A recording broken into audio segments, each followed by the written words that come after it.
Hello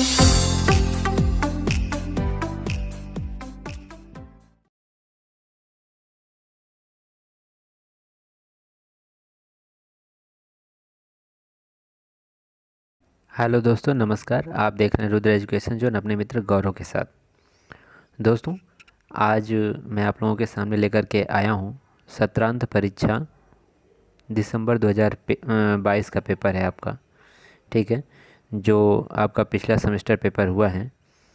ठीक है, तो ये वही पेपर है और ये पेपर है आपका BLIS 01 का। तो ये पेपर देख करके बच्चे समझेंगे कि किस टाइप का प्रश्न आ रहा है आपके BLIS में। तो आप यहाँ देख रहे हैं कि ग्रंथालय एवं सूचना विज्ञान में स्नातक BLIS यानी कि bachelor in library and information science, और ये पेपर है दिसंबर 2022 का सेमेस्टर पेपर, दिसंबर 2022, और BLIS 01 है।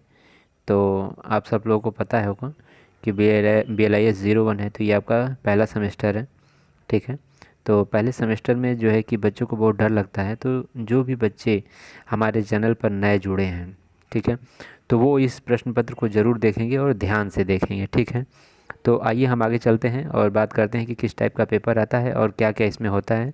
तो यहाँ पर देखिए, पुस्तकालय और सूचना समाज, library and information society, BLIS 01 code है ये, BLIS 01।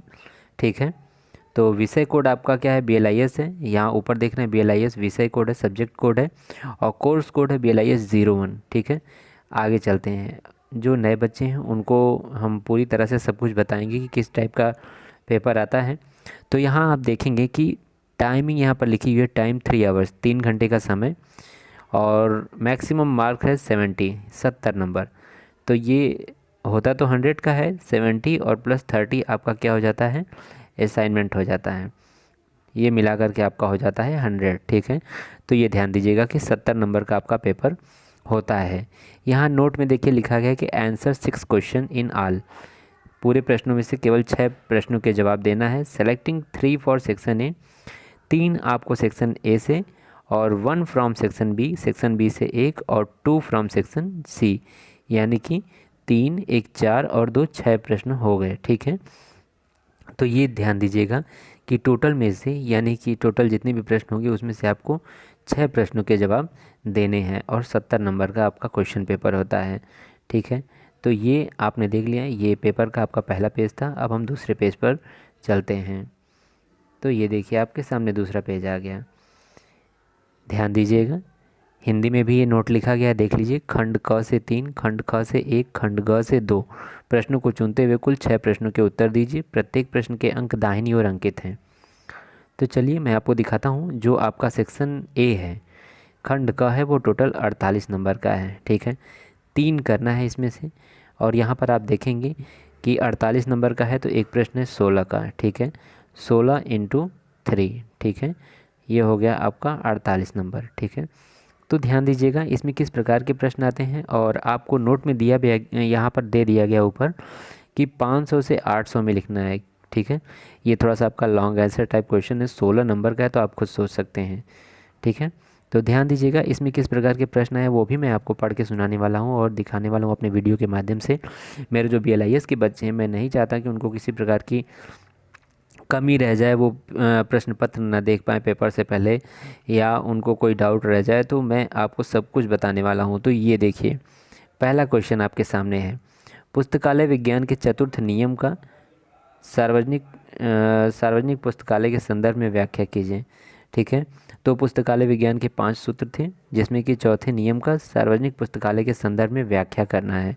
ठीक है, तो इसको आप ध्यान दीजिएगा। प्रश्न ध्यान से आप कहीं नोट करते जाइए कि किस टाइप के प्रश्न आ रहे हैं। ठीक है, इससे आपको परीक्षा में काफ़ी सहायता मिलने वाली है।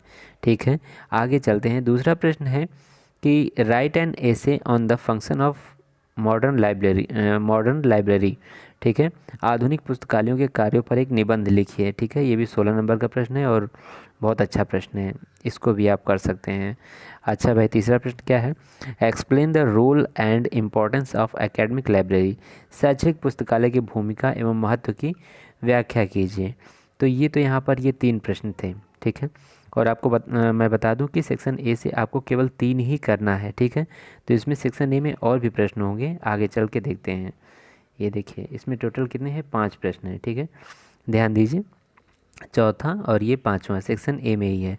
5 प्रश्नों में से, यानी कि टोटल 5 हैं, 5 में से आपको कितने करने हैं, 3 करने हैं, 16-16 नंबर के, ठीक है। तो आगे ये देखिए चौथा प्रश्न देख लेते हैं हम लोग। चौथा प्रश्न क्या है भाई, व्हाट इज़ लाइब्रेरी लेजिस्लेशन, और ये है आपका state the library acts in India. पुस्तकालय अधिनियम क्या है, भारत में पुस्तकालय अधिनियमों का उल्लेख कीजिए, ठीक है। पुस्तकालय अधिनियम के बारे में बताना है आपको, और भारत में पुस्तकालय अधिनियमों का उल्लेख करना है, ये चौथा प्रश्न है, ठीक है। पुस्तकालय सहयोग की आवश्यकता का वर्णन कीजिए, ठीक है। ये भी ध्यान दीजिएगा, ये भी आपका है सेक्शन ए में ही है। तो ये 5 प्रश्नों में जो आपको सिंपल लगे, जी हाँ, ये 5 प्रश्न थे। पहला था पुस्तकालय विज्ञान के चतुर्थ नियम की सार्वजनिक व्याख्या, ये तो आप आराम से कर सकते हो। आधुनिक पुस्तकालयों के कार्यों पर निबंध लिखना है, और शैक्षिक पुस्तकालय की भूमिका में महत्व की व्याख्या करना है, ठीक है। 3 प्रश्न ये हो गए, और चौथा और पांचवा प्रश्न आपके सामने यहाँ पर है, ठीक है। तो आपने देख लिया। और सेक्शन बी से एक प्रश्न करना है आपको, 10 नंबर का है, ठीक है। ध्यान दीजिए, सेक्शन बी में 2 दिया गया है, 150 से 300 शब्दों में। सार्वजनिक पुस्तकालय के कार्यों एवं गतिविधियों का वर्णन कीजिए, और अच्छे पुस्तकालय अध्यक्ष के गुणों का वर्णन कीजिए। छठवां और सातवां ये सेक्शन बी के अंतर्गत आता है, दोनों में से एक करना है। तो देखिए, अच्छे पुस्तकालय अध्यक्ष के गुणों का वर्णन आप आराम से कर सकते हैं। सार्वजनिक पुस्तकालय पर भी आप आराम से लिख सकते हैं 150 से 300 शब्द। तो ये 2 प्रश्न थे, ठीक है। ध्यान दीजिएगा, इन प्रश्नों को ध्यान से देखते रहिए, ठीक है। आगे चलते हैं। आगे हम आपको दिखाएंगे कि ये आपको लिखनी होती है संक्षिप्त टिप्पणी, शॉर्ट नोट लिखना होता है 50 से 100 शब्दों में। 6 अंक के ये हैं, इसमें से 2 करना होता है, ठीक है। तो IASLIC आइसलिक है आपका, और बौद्धिक संपदा अधिकार है, और ये आपका लास्ट वाला जो है लाइब्रेरी एक्सटेंशन वर्क, यानी कि पुस्तकालय विस्तार कार्य, ठीक है। 3 प्रश्न यहाँ पर दिए गए हैं, संक्षिप्त टिप्पणी लिखना है, 6 नंबर के हैं, ठीक है। तो इसमें से 2 आपको करना है, चाहे आप बौद्धिक संपदा अधिकार और पुस्तकालय विस्तार कर दें, या आइसलिक या बौद्धिक संपदा अधिकार कर दें, या आइसलिक या पुस्तकालय विस्तार कार्य कर दें, ठीक है। तो ये आपका संक्षिप्त वाला है, ठीक है। तो इसको भी आप देख लीजिए, ठीक है। तो अब आप जो है, ये आपका क्या था, सेक्शन सी था। देखिए सेक्शन सी में आपको 2 प्रश्न करने हैं, ठीक है। तो ये 6 नंबर के हैं आपके, तो 2 कर लेंगे तो आपका ये 12 नंबर यहाँ से हो जाएगा, और 10 वहाँ से हो जाएगा, ठीक है। तो 22 ये हो जाएगा, और 48 वो हो जाएगा, ठीक है। ये कुल मिला के टोटल आपका 70 नंबर का पेपर है, ठीक है ना। समझ आ रहा है ना, समझ आ रहा है कि नहीं। सेक्शन सी से क्या हो जाएगा, 12 नंबर, बी से क्या हो जाएगा, 10 नंबर, ए से क्या हो जाएगा, 48 नंबर, ठीक है। तो आप इसको आराम से जोड़ लीजिए, ठीक है। यहाँ पे क्या आ गया, 70 आ गया, ठीक है। 4 to 6 और 1 उधर से आ गया 70, और 30 नंबर का आपका असाइनमेंट है। तो देखिए दोस्तों, मैं आप लोग को बस ये दिखाना चाह रहा था कि किस टाइप का प्रश्न पत्र बन रहा है, और उत्तर प्रदेश राजर्षि टंडन मुक्त विश्वविद्यालय जो आपका है UPRTOU, वो किस प्रकार से परीक्षा में प्रश्नों को रख रहा है, वो मेरा दिखाने का उद्देश्य था BLIS के बच्चों को, ठीक है।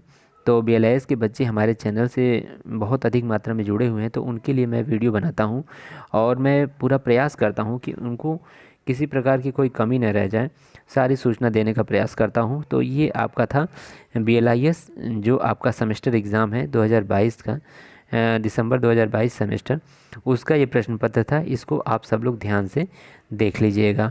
कोई भी डाउट हो तो प्लीज़ कमेंट सेक्शन में ज़रूर बताएं, और कौन कौन सा पेपर और आप चाहते हैं जो फर्स्ट सेमेस्टर के बच्चे हैं वो ज़रूर बताएं। जो आपका पहला सेमेस्टर है, जो पहले सेमेस्टर के बच्चे हैं और जो नए बच्चे हैं, उनके लिए और भी पेपर हम लेकर के आएंगे। तो हमारे चैनल पर आप लोग इसी तरह बने रहिए। धन्यवाद।